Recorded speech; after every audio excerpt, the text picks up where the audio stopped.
Okay, I want to tell this story again, for good reason. When was it? I'm not even sure how long ago it was. It might have been in 2019, somewhere around there. When I went to, I'm not even sure if it was the time that I went to get my glasses or I just saw this sign, what was going on, not an actual sign. And but I'll just tell the story the best way I can. It might have a few little bits to it to make a story. But basically, let's say I was there at this store. It's one of those big stores, and they have other kinds of shops and stuff in them. I don't want to name the name of it. But I went in there to buy some stuff also. That I'm pretty sure of. I am sure of. But I walked by the place where they sell the eyeglasses. Okay, and I saw this sign that said, there's a little stand right there, and it said, this is a line for people with basically vision insurance. Okay. This is a line for them. It was kind of a little bit shocking to me. And then I saw these across, like far away from, I guess you would call it a kiosk, whatever you call it, the counter for people getting their glasses, where the people stand behind it and all that. Anyway, and the frames are behind them, and you can go and look at the frames, all that. And then way over, like, it wasn't a corner because the store is huge, but way over there was a sign said for people for uninsured vision, uninsured. Okay, just a vision now. And there was a line on the floor said just for people to stand behind that line.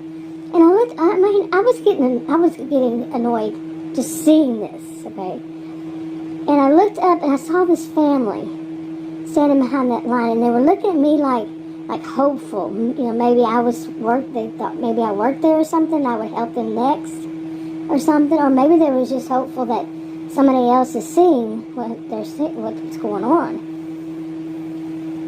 Somebody who's, well, let me put it this way. They looked like this, they looked like and from the voice, what they were talking, I could hear, it was a different language, but they did sing. This is the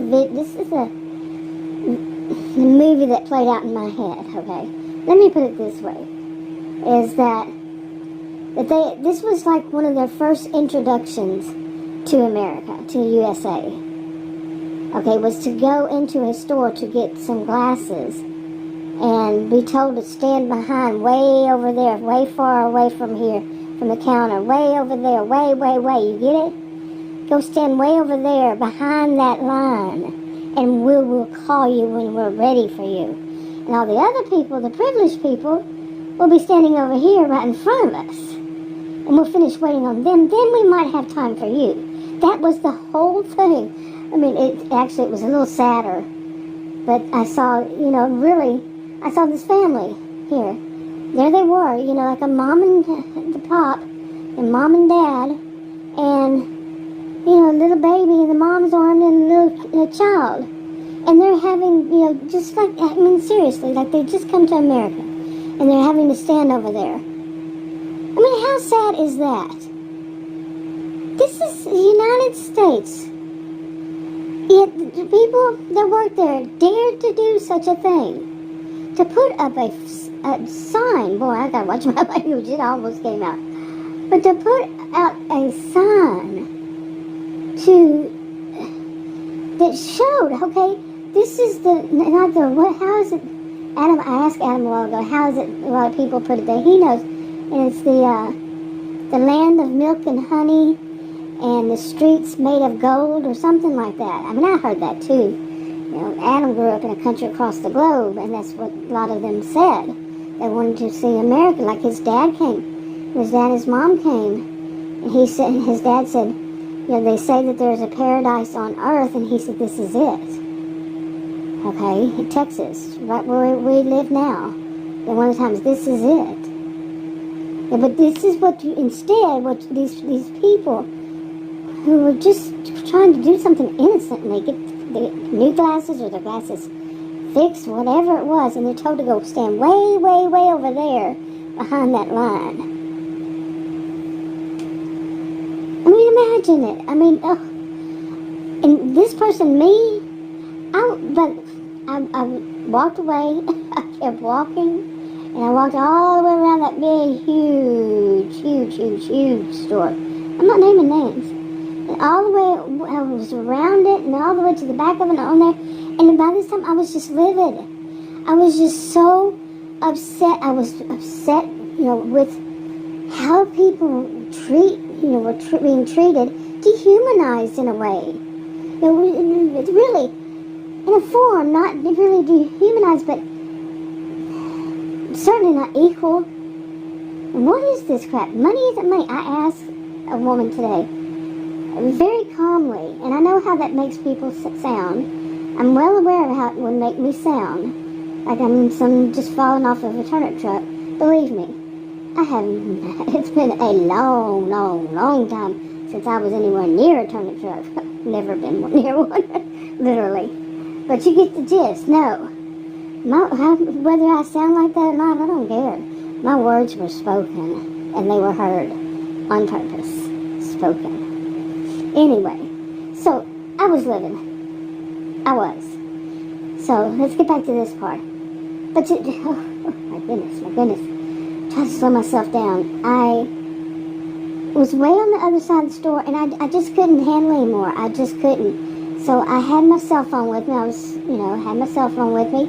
I called the store, and I asked to speak to a manager. I don't remember exactly what I said, but it was, it was just something like, I have an issue with something going on. Yeah, when I speak to manager or anybody, I'm very calm, cool, collected is what people say about me. Very calm, very mild-mannered, so it was mild-mannered, but the way I see it was when I'm really angry, I get very stern, like a teacher, an educator, which I was, an educator.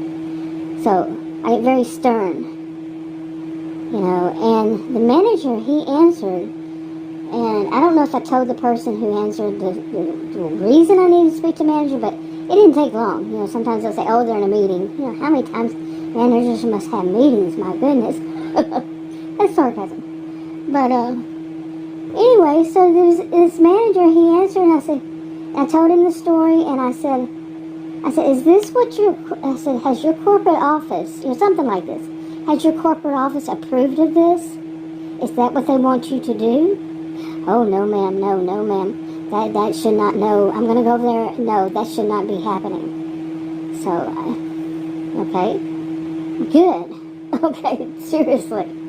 Good. Well, the call ended, and I thought, I want to see if somebody actually does do something. So I walked all the way back the other direction, got all the way back there, and he wouldn't know me. It was a phone call. He's not going to know who it is, that's walking by is the one that called. And I really didn't care if he did. I would walk right up to him and say the same thing. I have no problem, none. Okay, saying the same thing in person. I've done it. Not that kind of thing. There hasn't been another situation like that. But in some situations similar, I don't have a problem. Really. So, I walk up, I want to see what's going on. I want to see without interfering. You know what I'm saying? What is that cat's name? Schrodinger? I don't know. Anyway, it was a long time ago. But so I walked around and I saw him. It was like this is Texas. It was like a bulky Texan guy that I'm familiar with. They're just strong, and I'll go past that. He was there, and he was reading the staff, how do you call it, the riot act or whatever. He was telling them off, and he was letting them know they are not to do stuff like that. And I heard it. I mean, I was standing there, and I was so proud of him, really, because how dare you tell people with insurance get to stand right here and get to be waited on, and anybody without it can stand way over there, way over there, away from the counter, back there, so nobody really sees you. But go stand behind that line way over there.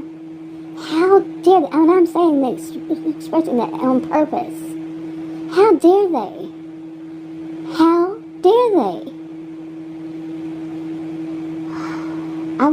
Seriously, I was proud of the manager who spoke up to them. I mean, it is his job, and it's on his watch, and it shouldn't have happened. Period. He kind of sort of took responsibility. He kind of sort of took blame. Although I've never been one to think too much like you have to take all the blame if you're in management. But at the same time, yeah, this is on your watch. You need to be out there watching. So stuff like this. You can call it a lot of things, including racism. It could have that element to it. Because, would it be, okay, also elitism. I would call it more under elitism, okay? And actually, different things. The nerve of a person working there to go and make signs, or person or people, to divide up how they see it as who's worthy of being waited on first. How dare you? You can look at it so many ways. What is wrong with their heads? Who do they think they are? You're trying to say you're better than people who are actually going to be paying money. What's wrong with their money? Like I was saying earlier, I actually asked someone today, when I called two different places, and they said that they don't take new patients who are self-pay, they don't have health insurance. The second one, I said, I really want to know this answer. I said, what is it about money? It's not the same. Cash, or, from a credit card or cash or whatever. It's not the same as, I was being sarcastic. But not really, I was very plain. What is it? It's money. It's money, no matter which way it comes about. But I am not stupid either. Okay? Very educated woman, over 20 years at university, and taught at college and university too. I'm not, like I said, it was no turnip truck for me, thank you. So, I'm like, really? Of course it can be many things too. It doesn't have to be what was on my mind, okay, the reason. It doesn't have to be. It can be several reasons. Why they don't want to take patients. But I think she kind of let it out. She was kind of stumped. That I actually, to some people that would be that whole thing I'm talking about, when people think you just fell off the turnip truck, or how naive you must be to even raise such a question, because we have been quite trained, many of us, to not even suggest such a thing, or to raise a question, to ask a question. We're just supposed to accept it as it is and move on. I am not one to do so. Okay? And whether that makes some people look at me and say, oh, she's naive, I don't care. Like I said before, my words were still spoken, and they're still out there. Okay, so why is it? What is the reason? Well, like I said, she kind of let it out. Well, we don't usually, I'd have to get permission to take you as a patient. But really it's because it's expensive. I said, well, how expensive is it? And, well, we really aren't supposed to say, listen to those words. Seriously, listen to those words. They're really not supposed to say. And I know full well, I've worked in doctors' and surgeons' offices. Yeah, on different things. I was surgery scheduler. I was a fill-in from the office managers at different places. And one of my sisters is an office manager, and she runs a bunch of things, and she's also a billing auditor, on and on and on. And I worked in billing for years, medical billing, so on and so forth. I've seen a lot, okay? And during those years, I was a career student. I did that on the side. Anyway, so, hold on. Okay, my mouth was getting way too dry. But anyway, where was I? I was talking, about this. That it's a how dare they all around. But I asked, let's get back to this one. I asked the woman, why, the money is not worth the same. Okay, but I get it. And some would think really depends. Like I said, some people who work in a certain field, like I had worked in those, I would think, okay, what are they trying to do? You see, that whole thing, of the way I put it is, the insurance card that's dangling dollar signs, you know.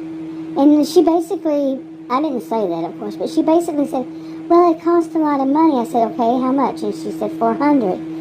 And each time for the procedures. And she said they do the procedure usually once a week. And I said, well, that's not really all that bad. Because what she didn't know is what I had been told by another one previously, that it was $1,500 for the first, and could go up from there. And she's saying $400, okay? So, really, it would not be that much in comparison. Anyway, so then she said the words that I kind of expected. And she said, and for some, well, it could go on for years even. I'm not in medical at all. My degrees are in psychology and sociology. And I'm not in medical, but I work, like I said, I worked, but I'm still not medical. So I cannot judge to some degree, I cannot judge at all, how long procedure would have to be performed on another person at all. Okay, but just to her words now, however, and how she put it all, I'm not going to, mine is going to be paraphrased, but I'm not going to remember verbatim on all of it. But yeah, her words told a different story. It was, they don't take self-pay because what? If the person has to stop, they have to stop if they don't have enough money. That's up to them. They don't have enough money to continue care. So it's not going to hurt you any. Yeah, they're not going to continue to get $400 every time. But they still, you see what I'm saying? That's a reason not to provide somebody a service is because they're going to have to stop. I'm not stupid. I really am not. I didn't just fall off that turnip truck like I keep saying. No. I mean, and like I said, it could be all innocent, but all the things that she was saying and how nervous she was getting and how she was, like she was stumped. And because I do know the questions to ask. And I continued. I wasn't mean, I wasn't rude, I wasn't yelling, I wasn't anything. I was very monotone, flat to the point. Asking questions. I really want to know. I need answers. And none of this double talking BS all the way around. Oh my goodness. Do I have to repeat all that?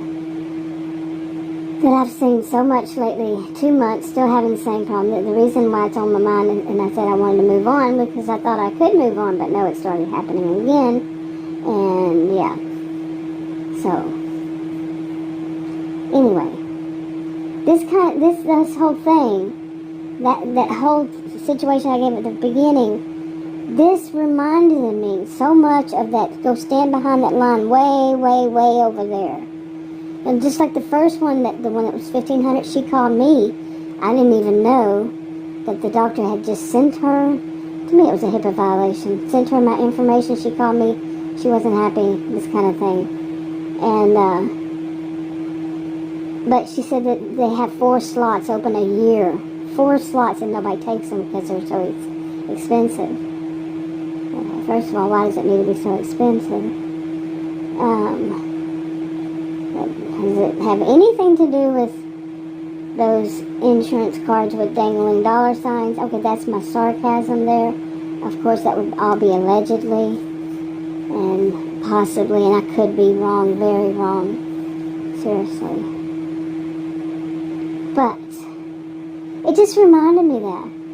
Let's divide, put the people right over here in the kiosk. Oh, they got those insurance cards and the insurance plan for vision, and let's see if we can maybe make some commission off of it. But those of you over there, the rest of you that don't have insurance, go stand way, way, way over there behind that line out of sight. And wait until we decide to call you. No, money's money, period. Whatever it is. However it's there. It's paying the bill. In whatever way. Whether they only have to pay a certain percentage, or they have to pay their copay, and then their insurance company pays for the rest. It's still money. It's still something being paid. But this elitism has developed. I mean, I haven't worked in this field in 10 years, 10 or 11 years. I can't remember exactly. 10, 11 years, somewhere around there. But, I mean, back then it was bad. You have people working in offices. And I'm not saying everyone. None of this is one size fits all. None of it is everybody. No. But have people working in offices, and there was always some drama. And this is what I'm tired of, the drama. This is healthcare. It just should be you go in, you say, okay, I have to do this, or I have to pay for this, or something like that. This I'm going to pay, whether it's insurance or... And I did ask her, I said, do you take Medicare? She said, yes. I don't have Medicare. But I said, then why can't you... And I said, you take Medicare, you take insurance, various insurance, but you can't take self-pay? I said it in very stern, just like I said, monotone, not like that, but yeah, seriously. But anyway, I think I've said enough on that. Really, maybe, not really. Like I said, I wanted to move on from this, and what really is, I don't want this drama. This is so much drama. This drama is exhausting to me. So that's why, like I said, I've said many times in the past, I use my channel for venting, my pressure release valve from the stuff that I see in person is just unbelievable. Like I say, life in Narcissismville, jokingly call it Narcissismville. It had a reputation long before, but I don't know how long before. It was 30 years ago at least. More than 30 years, really. I've known about this place, and it's not really one place, it's just an area, little pockets, and little place here and there. But it's kind of thick overall, not just in this area. I mean, not just in this city suburb. But it's just disgusting. But it has worsened over years that I know of personally. Personally, I'm Texan. This is Texas. And I have seen this, like I said, people working in offices, it's like they wanted to have, the drama had to exist. And too many of them had to have, they seemed like they wanted to feel themselves as above all others, or at least above somebody. And the people who were paying, the paying customers, the patients, they're going to find one type of the patient to take their anger out on, and their insecurities and so on and so forth, is the person who does not have insurance. That's what it was always. It seemed like always self-pay patient. No, we're going to take it out on you. No, you do not. Like I said, I filled in for managers, office managers too. No, you are not going to do that. It's just unbelievable to me that how it has become such, not really unbelievable, it's become such a norm, and no, if in all truth, they want to act like they're snobs. They want to act like they have good reason to be snobs to people who don't have health insurance. Okay? Now, in all truth, many of them, including me, could look down my nose at them. I don't play that game. That totem pole game. I don't play it. I know what it is, of course. I'm a sociologist. I taught at college and university. And then these kinds of subjects, of course, I know how it's all laid out. And I could be looking down my nose at them. But I have insurance or not. And I could go and get that insurance, but it's a whole separate story. I will be fighting it. Somebody has to fight this stuff. Think about these poor people. I mean, they weren't poor, but I mean, I don't know if they were or not. Here it is in my mind. This is how I see it, all rolling on video, on film. These people come to America to see the land of the, how did I put it? That Adam said, milk and honey and streets of gold. I know it's something. I don't know where it came from. It's been so long. But they're thinking this, and then they're treated like crap. I don't care if they did have that pie, as Adam says, pie in the sky kind of view on stuff, on America, USA. I don't care if it's I don't care that. What I care about, these are humans. These are other humans. You're no better than they. Seriously, they're no worse than you. They're not there for you to treat and say, go stand way, way, way over there out of sight behind that line. Shoo, shoo, shoo. When we get around to it, if we do, before our lunch, we'll get to you. If not, you'll have to wait. Come back tomorrow. Yeah, this kind of mentality. Now, if I'm going to play that totem pole game all along, like they do, you're way down below. You're even underground. So, not you, but people who do that to me. The bottom feeder doesn't even, like people say bottom feeder, that's just wrong as it is too. I know that's a term people use. They don't really want to call them, what is that, a fish? That's really dehumanizing. But all of it is. And seriously, all around, people who use terms like that, it's dehumanizing. And the whole thought. I've said it before, and I say it like that. Some people call them bottom feeders. But they don't mean it in a literal sense. It's kind of like when you say somebody's a monster. You don't mean it in a literal sense. You're not really trying to dehumanize them either. Or a chauvinistic pig. That used to be a thing. People have moved on from that. You don't really want to dehumanize them and make them a pig. You know what I'm saying? Right?